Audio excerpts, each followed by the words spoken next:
Si no tenés ahorro en pesos y no querés endeudarte afuera y no querés achicar el déficit fiscal, tenés que emitir. No, Y eso es una tenés locura. que crecer, tenés que cambiar las bases de este Pero modelo ¿cómo económico creces? y empezar a crecer. Porque hay que explicarle a la gente que cada vez que Iván dice hay que reducir el déficit, en realidad lo que quiere hacer es bajar salarios, suprimir empleados públicos, suprimir salarios de los docentes, de los empleados de la salud. De hecho, el gasto en salud y el gasto en educación es 15% del PBI. Así que, por mí, baja todo lo demás gastos y deja salud, educación y seguridad. Tenés 20% del PBI. Y el resto Perfecto, lo somos privatizamos. mejores que Estados Unidos. ¿Lo privatizamos el resto? Bueno, sí, habría que discutirlo, digamos, no tengo problemas con eso. ¿Qué tenés? Hay más precio, ya hizo el trabajo sucio Macri, y Alberto tiene mucho menos por ajustar. Entonces, en ese sentido, ¿Cuál es una el trabajo? herencia mejor. ¿El trabajo sucio cuál es? El de El trabajo resolver. sucio es permitirle a los tipos que producen la energía producirla, porque si vos si no tienen precio para vender su producto, tienen precios menores que los costos, van a la quiebra. Entonces se te van del país, entonces no producen. O se va la inversión y se rompen los cables, no hay gas, ya la vivimos. El problema es que la gente votó a Alberto Fernández. No, el problema es la propuesta económica o el riesgo de una propuesta económica alocada.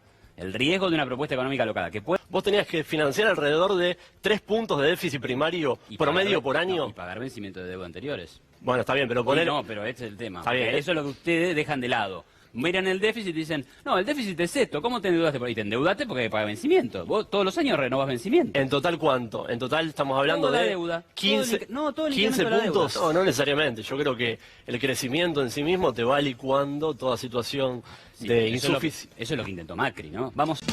Bueno, ahora sí, va con nombre y apellido porque tengo a mi derecha, ahí está, diré, como siempre te cuento, ¿viste? Por dónde empiezo. Iván Carrino, ¿cómo te va? Hola, ¿Todo ¿cómo bien? andamos? Bien, bien, ¿vos? Sergio Chousa, ¿cómo va? Todo bien. Bueno, ahí estamos, entonces, ahora sí, nombre y apellido presentados. Estábamos hablando fuera del aire justo y decíamos, yo les contaba a ellos que tengo un montón de gente que me rodea que pasó de cargar nafta premium a cargar la super. Y que además a todo esto paso por una estación de servicio aquí en la ciudad de Buenos Aires, 53 pesos y pico el litro de nafta premium, que además me dicen que va a seguir subiendo aproximadamente a los 60, 65 pesos. ¿Hacia dónde vamos? Porque la nafta impacta directamente en un montonazo de cosas, Iván. Sí, bueno, todo tiene su impacto, pero hay una cuestión medio inevitable que es que previo a las PASO, allá por agosto, el litro de nafta estaba alrededor de 45 pesos, es decir que costaba $1. $1. Y hoy está muy por debajo del dólar. Y históricamente, digamos, tampoco es que tenga que ser siempre así, pero el precio de la nafta, un litro de nafta es $1 en Argentina. Entonces uno diría, bueno, entonces ¿cuánto tendría que salir la nafta super hoy? Y tendría que salir, no sé, por lo menos 63 pesos, que es el dólar oficial. Durante el kirchnerismo, en el inicio del gobierno, el litro de nafta estaba $1,83. Sí. Entregaron el gobierno con el litro de nafta a 14 pesos, que era más o menos lo que estaba el dólar blue en esa época. Sí. Entonces, digamos que muy de ahí no podés Vos decís que no escapar. nos tenemos que sorprender de esta historia. Es una de dos. ¿Qué es lo que hay? Se puede tratar de controlar el precio. Lo que pasa es que todo tiene un costo. Si vos tratás de controlar el precio, vas a jorobar al sector productor de naftas. Se intentó hacer eso mucho tiempo. Que no tienen dinero. Lo tienen, pero te pueden ir a otras actividades. En la ciudad de Buenos Aires, previo a Macri, ¿no? Sí. En los últimos 10 años previos a 2015 cerraron 2.000 estaciones de servicio. Y entonces, digamos, uno puede tener la buena intención de, bueno, le controlo el precio para que el consumidor consuma más y impacte menos en la inflación, pero alguien la paga. Y el problema que tuvimos, por lo menos en la ciudad de Buenos Aires, fue esta desaparición de las estaciones de servicio, ¿no? Entonces nada es gratis, digamos. ¿Sergio? Sí, es interesante pensar esta referencia de la nafta siguiendo el valor del dólar. El problema es que lo que no sigue el valor del dólar son los salarios, ¿no? No, Entonces, bueno, olvidate. Claro, entonces eso no es una cuestión menor, porque hubo una intención ex profeso muy explícita de dolarizar los combustibles, dolarizar las tarifas. Después, por un efecto secundario, se terminó dolarizando el precio de los alimentos incluso. Lo único que no se dolarizaron fueron los salarios, ¿no? Que hubo una intención explícita, consustanciada de bajarlos, ¿no? De disminuir los salarios en dólares porque se considera que son un costo más, ¿no? Siempre fue el paradigma de este gobierno pensarlo como un costo más, y esa consideración, esa idea de que estábamos muy caros, de que nuestra fuerza laboral era cara en dólares, con lo cual éramos poco competitivos, ¿no? Esa mirada muy chiquita de la competitividad, pensándola como sinónimo de costo laboral solamente. Ahora, me permito... Igual ahí es raro porque digamos, en general, desde lugares más heterodoxos, te diría acerca del kirchnerismo y del peronismo, se habla de tener un tipo de cambio real alto como que esa fuera la clave de la competitividad. Pero el espejo de eso es el salario real bajo, es decir, el salario bajo en dólares. Es decir, sería fantástico que tuviéramos salarios dolarizados. Sí. Es más, sería fantástico si fueran altos en dólares. El tema es que si vos no tenés la productividad para sostener ese salario alto en dólares, entonces no va a ser alto en dólares. Entonces, Ahora, o es bajo Iván, o no avanza la economía. Digamos. Alberto Fernández, por ejemplo, dice que cuando asuma el gobierno, ¿no? Va a generar situaciones que diríamos como bienvenidas para las pymes para que puedan generar esos puestos de trabajo que hoy ya no están y se perdieron. Con eso entonces se crearían puestos de trabajo. Sí. Quiere inflar el salario porque está depreciado. Muchos y te diría casi todas las profesiones quedaron 20% abajo de la inflación. A todo esto también quiere ponerle plata a los jubilados, que también perdieron con la jubilación. O sea, ¿Argentina no está en condiciones de hacerlo? ¿De dónde se tendría que sacar bueno, el dinero? lo que pasa es que, claro, digamos, no creo que nadie que quiera un poco al país o que piense en el bienestar futuro de la economía no tenga ganas de que las pymes produzcan, de que no cierren más, de que la gente pueda consumir más, es decir, que aumente el poder adquisitivo de los jubilados, de los empleados, de los empresarios pyme. Digamos, el deseo es de todo, digamos. El tema es cómo conseguirlo, ¿no? Entonces ahí aparecería el debate. Fernández en su campaña dijo muchas cosas, entonces no sabría por dónde empezar a analizar cómo es que va a conseguir esto. Si piensa que la recuperación de todo esto, o empezar a generarlo, pasa por, qué sé yo, bajar unilateralmente las tasas de interés de las LELIQ, yo diría que eso tiene el riesgo de que implica mayor emisión de pesos que pueden generar o una suba de la inflación pero ya o una devaluación. Ya fracasó eso, Iván. ¿Pero qué sería lo que fracasó? Hace más de 3 años que tenemos tasas exorbitantes en pesos. Sí. No tenemos Exorbitante. emisión cero hace un año. Igualmente tenemos la inflación más alta desde 1991. Parece que a todas las luces es un programa que fracasó. En Argentina, no digo que no sea de manual, en el plano de lo conceptual, en la discusión de ideas, no pueda ser algo que funcione. Pero en Argentina fracasó. Es la evidencia actual. Pero entonces estamos diciendo que sí, que vamos a emitir, vamos a bajar la tasa, vamos a ponerle plata nominal en el bolsillo de la gente y esa va a ser la salida. ¿Vos estás de acuerdo? ¿Vos pensás que eso va a andar? Porque No, va a que generar crecer. inflación. Tenés que crecer, tenés que romper. Pero ¿cómo creces? Tenés que romper la ecuación actual que es totalmente perversa, esta idea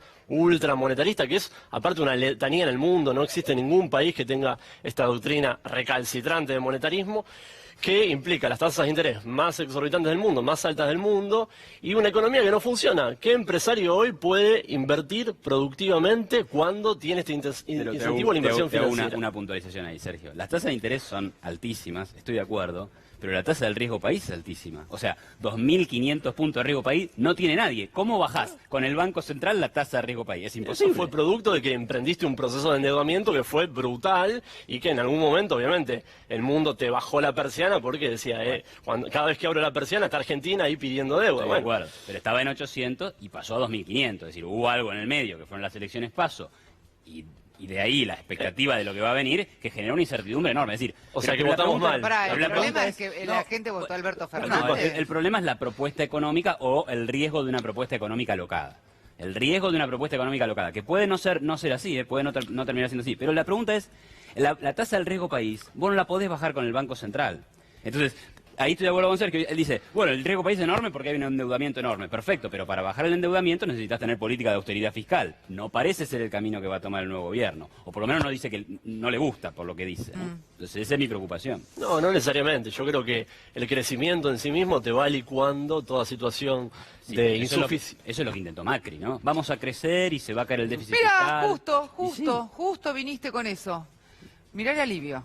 La herencia tiene más información y más placas para compartir con ustedes. Colectivo, ¿te acordás cuando pagabas 3 mangos? El boleto, sí, claro, había subsidio ahí. Quizás había que corregir algunas cosas que tenían que ver con esto y también con los servicios. Pero mirá, de 3 a 18 pesos, 450%. Lo que cuesta cargar la SUB y lo poco que dura cuando le pones plata a la tarjeta y tenés que viajar.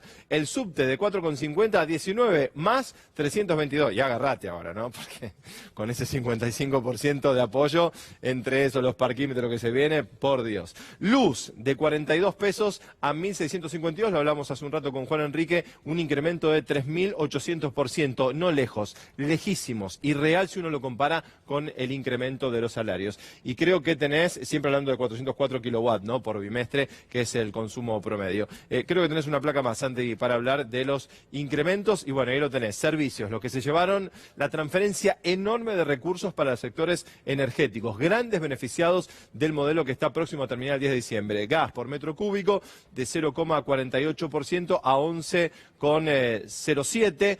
Siempre hablando de 2015-2019, estamos hablando de un incremento de 2.200%. La nafta, un 117% entre 2012 y 2015. Recién Iván hablaba, ¿no?, este precio siempre ligado a un dólar, el litro de nafta. Un 268% 2019, entre 2016 y 2019 en realidad, para decirlo correctamente. Y las prepagas, otro golpe durísimo que ha hecho que mucha gente se cayera del sistema prepago y que tuviera que volver a la obra social con incrementos que superan la inflación. Jubilaciones. 2015, 4.299, son en la actualidad 12.937 pesos, un 209%, lejos, claro, de la inflación del periodo. La UH, 3,7 millones de personas a 3,9 millones, se ha incrementado, y el salario en agosto de 2015 de 11.565, 213% para arriba, en 2019 a 36.207. Y una más hacemos, comparando 2015 con 2019, alquileres en agosto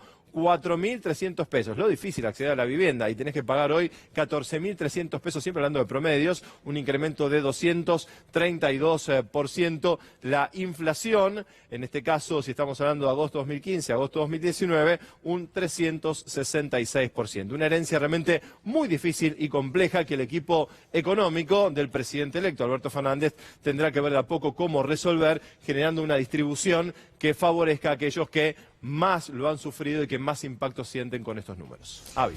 Bueno, Pabli, acá no sé qué alivio, ¿no? O sea, ¿cuál es el alivio acá con estos números, Iván?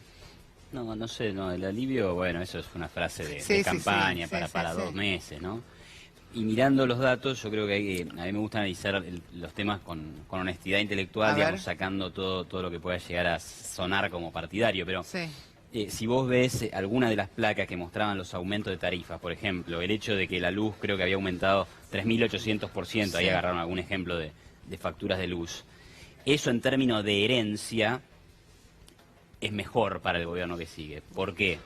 Porque quiere decir que el precio de la luz ya está por lo menos en gran parte ajustado al valor real. Pero la gente no lo puede pagar, Iván, no lo puede pagar la gente. Sergio, pero ¿cómo va a ser mejor en términos de herencia? En el año 2015 la gente no tenía luz, porque se es cortaba la luz, le racionaban el gas a las empresas. Entonces, ¿ahora qué tenés? Hay más precio, ya hizo el trabajo sucio Macri, y Alberto tiene mucho menos por ajustar. Entonces, en ese sentido, ¿cuál es el trabajo mejor? ¿El trabajo sucio cuál es? El de resolver. El trabajo sucio es permitirle a los tipos que producen la energía producirla, porque si si no tienen precio para vender su producto, tienen precios menores que los costos, van a la quiebra. Entonces se te van del país, entonces no producen. O se va la inversión y se rompen los cables, no hay gas, ya la vivimos. Chocan los trenes, entonces eso es clave, y eso es algo que está gran parte resuelto. Después, una cosa más. En términos de deuda, hay una herencia pesada, hay un problema de vencimientos porque no hay financiamiento. Eso es clave, muy importante. Pero cuando vos ves el déficit fiscal, está en 3% del PBI y estaba en 5,9%. La herencia en ese sentido era peor antes. Ahora tenés el balurdo de los pagos de vencimiento, que no es menor. No. Pero en términos macro, déficit fiscal está mejor que antes. Sí, ¿no? está más alto que el 3%, porque este año vos sabés bien que el primario no va a terminar en 0. No, estará en 1. Bueno, independientemente de eso, digamos, yo lo que quiero discutir es por qué, necesariamente para cerrar esa cuenta, que es una cuenta que nos interesa a los economistas nada más, tuvieron que recurrir a el endeudamiento brutal que veíamos ahí en las placas. Digo, ¿cómo? Para pagar vencimientos que son en pesos, vos te endeudaste, subiste más de 40 puntos de la deuda nominada en dólares. Lo que pasa, Sergio, es que vos no tenés ahorro en pesos. Ojalá pudiéramos endeudarnos en pesos, pero no hay ahorro en pesos. Los plazos fijos Claro. son 20.000 millones de dólares y el incremento de la deuda fue de 100.000 millones de dólares. Bien, yo te sigo tu hipótesis. Entonces, No hay ahorro en pesos, entonces tuvimos que incurrir a ir a los mercados internacionales, tuvimos que ir a pedir deuda en dólares para pagar vencimientos en pesos. Perfecto. Vos tenías que financiar alrededor de 3 puntos de déficit primario y promedio pagar- por año. no, y pagar vencimientos de deuda anteriores. Bueno, está bien, pero Sí, poner... no, pero este es el tema. Está bien. Porque eso es lo que ustedes dejan de lado. Miran el déficit y dicen, no, el déficit es esto, ¿cómo te endeudaste? Y te endeudaste porque hay que pagar vencimiento. Vos todos los años renovás vencimiento. ¿En total cuánto? En total estamos hablando Toda la de deuda. 15, Todo el 15 incremento de la puntos, 15 puntos del PBI para los 4 años. La deuda Todo el subió incremento de en la 45 puntos. Todo Decime, el- ¿dónde está el resto? ¿Dónde está el resto? la deuda, todo el dinero que ingresó para No se comprar fugó nada, bonos. no se fugó nada de la deuda que tomamos. 80.000 millones de dólares solamente en formación de activos externos. Claro, sí, ¿Cómo? pero eso es dinero que va al mercado de cambios y compra dólares y se va fuera del país. dónde está? Pero la que entró fue a pagar los salarios de los docentes, los salarios de los médicos, los intereses de la deuda pasada y ¿Y ya está. te El parece déficit fiscal y los natural, vencimientos. que 2/3 partes entraron y así como entraron ya están afuera del país porque se fugó? ¿A vos te parece sano eso? Pero no, pará. La plata, por ejemplo, que vino del fondo, 50 y algo mil millones de dólares, Todo. fueron a pagar vencimiento de deuda. Después, que haya fuga de capitales, que también la hubo durante el gobierno de Cristina, no es plata que es la que entró para la deuda. La plata que entró a la Argentina entró principalmente a financiar el déficit fiscal y al pago de vencimiento. O sea, entró porque el gobierno la necesitaba. ¿Y por qué el gobierno no la pide prestada adentro? Porque no hay ahorro local, no hay ahorro en pesos. Ahora, ¿cuál es la otra alternativa? Si no tenés ahorro en pesos y no querés endeudarte afuera y no querés achicar el déficit fiscal, tenés que emitir. No, Y eso es una tenés locura. que crecer, tenés que cambiar las bases de este Pero modelo ¿cómo económico creces? y empezar a crecer. Porque hay que explicarle a la gente que cada vez que Iván dice hay que reducir el déficit, en realidad lo que quiere hacer es bajar salarios, suprimir empleados públicos, suprimir salarios de los docentes, de los empleados de la salud. Entonces, lo que está atrás de esa cuestión es También eso. podríamos privatizar las empresas públicas, ¿no? Digamos, hay otros lugares donde se puede ajustar el gasto, no es todo echar empleados de la salud. De hecho, el gasto en salud y el gasto en educación es 15% del PBI. Así que, por mí, baja todo lo demás gastos y deja salud, educación y seguridad. Tenés 20% del PBI. Y el resto Perfecto, lo somos privatizamos. mejores que Estados Unidos. ¿Lo en ese privatizamos el resto? sentido. Bueno, sí, habría que discutirlo, digamos, no tengo problemas con eso. Ahora, ustedes también van a venir, me parece que lo que va a terminar pasando es que van a ir a un ajuste del déficit fiscal, es que lo van a hacer por el lado de los impuestos. Bueno, eso es peor porque deprime la actividad económica. Entonces después explícame cómo vas a crecer, porque va a tener cepo. A los exportadores le va a subir las retenciones y después querés crecer. Mirá, ¿Sabés lo que difícil pasa, así, la Iván? verdad. En el último blanqueo de 2016 se exteriorizaron porque ni siquiera ingresaron a la economía argentina. Sí, mejor Simplemente que se ingresaron. blanquearon y después, así como se blanquearon, ya están en el exterior ahorros por el orden de los 100.000 millones de dólares. Que generó una enorme recaudación en 2016 y que se la gastaron, Bueno, porque el problema es el gasto Digo, público. ¿querés pensar de dónde podemos conseguir ingresos? Por ahí. Por ahí. Bueno, está, por pero eso. ¿cómo? perfecto. Vamos a cobrar el impuesto a la gente, está bien. A los que tienen ahorros, a los que exportan. Pero al final estamos discutiendo Pero cómo sí. cerrar el déficit fiscal. Listo, me parece bien, digamos. Ustedes lo hacen por el lado de los impuestos, yo prefiero por el lado del gasto. Lo que dice la evidencia empírica en este sentido es que cuando el ajuste viene por el lado del gasto, es más reactivante y más sostenible en el Vos sabés tiempo. bien que los primeros 2 años, hasta que emprendieron el ajuste brutal de la segunda parte de 2018 y 2019, los primeros 2 años había subido el déficit total. Claro, Y eso fue y producto de que la nosotros economía no opusimos. creció. ¿Y no relacionás parte de la falta de crecimiento con la disposición de un modelo económico con las tasas de interés más altas del mundo, Mirá, con un Sergio, desquicio yo en tengo materia de la muy política claro una monetaria? cosa. La recesión del año 2016 fue 100% culpa de la herencia recibida de Cristina. Después, en el año 2017, hubo un rebote y después vino el problema Iván. fiscal de que nunca arreglaste el tema fiscal y se acabó el crédito. Perfecto, y ahí estoy de acuerdo. La caída de 2018 y la de 2019 es en gran parte culpa de Macri. Pero 2016 no tiene que ver con que la tasa de interés o lo que sea. Tiene que ver con que dejaste una bomba donde había que salir de un cepo, ajustar tarifas y eso reventó Tenemos la una economía, sin duda. Iván, vos lo sabés, está explicada en 70% por el consumo interno. No. Ahora bien, si en el primer año vos Todas las pusiste, economías son así en términos pisaste de las PIB. pisaste las paritarias poniendo una meta de inflación, vos te acordás bien, del 25%, con una inflación que terminó siendo del 40%, ¿cómo esperás que la economía crezca si gran parte de nuestra economía es consumo interno? Fue un plan consustanciado para bajar salarios y por ende deprimir el nivel de actividad. Bueno, a ver, bueno, puede ser que ese haya sido el plan, digamos. Bueno, y esos me son voy a los poner a resultados de las discutir elecciones. Pero sí pongámonos a discutir esto, digamos. El consumo es el 70% del PBI. Bueno, eso es lo que miden las cuentas nacionales, pero la verdad es que lo que mueve la producción es el incentivo económico. Alguien tiene que dedicarse a producir. ¿Y por qué vas a producir? Bueno, porque esperás tener rentabilidad futura. Estoy de acuerdo. Ahora, consumo La inversión hay, este año se está desplomando casi 15%. desde ya. ¿Cómo la reactivás? ¿Cómo la reactivás? Con una Emitiendo- perspectiva de crecimiento. emitiendo. Te digo cómo la reactivás. ¿Cómo? Hay ¿Cómo generás la empresarios. perspectiva de El día crecimiento? jueves en San Martín, No, pero un no hablé del tipo empresario que tiene una con la textil perspectiva recontraprotegida. solamente de que la economía vuelva a crecer, Sí. ya volvió a reinaugurar una planta. Bueno, el día viernes. una planta textil. Dale, ¿qué más? Porque en serio, necesitamos orden macroeconómico, necesitamos un contexto en el cual vengan inversiones en serio, en cantidades, el ahorro interno y externo permita Ahora, inversión. ¿cómo va? Perdón que Hay me que bajar el meta, ¿no? riesgo país, eso no pasa con un tipo que tiene una fábrica textil. Pero perdón que me meta en esto, pero ¿cómo haces para que vengan a invertir a este país con un riesgo país del 2000 y pico %, de 2000 y pico de puntos? ¿Cómo haces para reactivar ese consumo si en realidad lo que la gente no tiene es el dinero?